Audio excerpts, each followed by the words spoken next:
Let's talk about soul magic. If you're like me, anytime you hear the word soul, you immediately think of 1, 2, 3.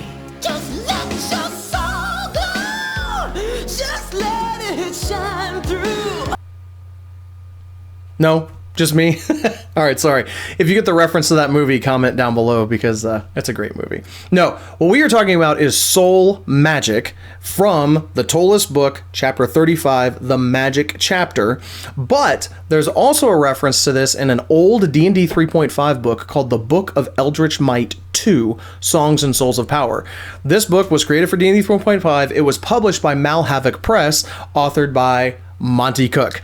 He's brought that all the way over into the Ptolus book as well. If you want a little bit more information, you can check that out. There's a link to the Book of Eldritch Might down below. There's actually several of those Book of Eldritch Mights, and they are all very, very interesting. You'll see some of that referenced actually throughout other parts of the Night of Dissolution, Bane Warrens, and then the Ptolus book themselves. Very cool Monte Cook stuff. But soul magic here, what we're talking about are spells that are not your standard spell, right? This is not just a fireball spell.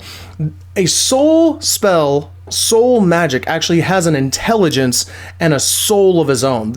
They're sentient in that regard.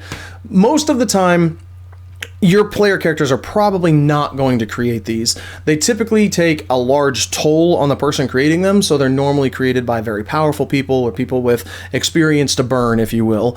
But the cool thing is that a soul magic spell cannot be used by the person who created it. A soul magic spell requires 2 souls to contribute to the powering of that item. So very, very different and very interesting.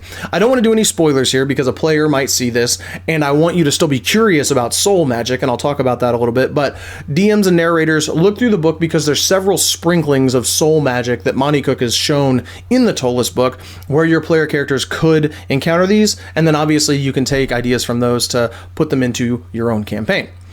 When you're looking at soul magic, there's 3 distinct types. The first type is an imperative soul magic. It is essentially a trap. It preys upon the intelligence of others and uses that to entice them into casting the spell. Any arcane caster that passes within 10 feet of an encoded soul magic spell, has to make a saving throw. Otherwise, if they fail, it will be cast and it uses them. The next is declamatory soul magic.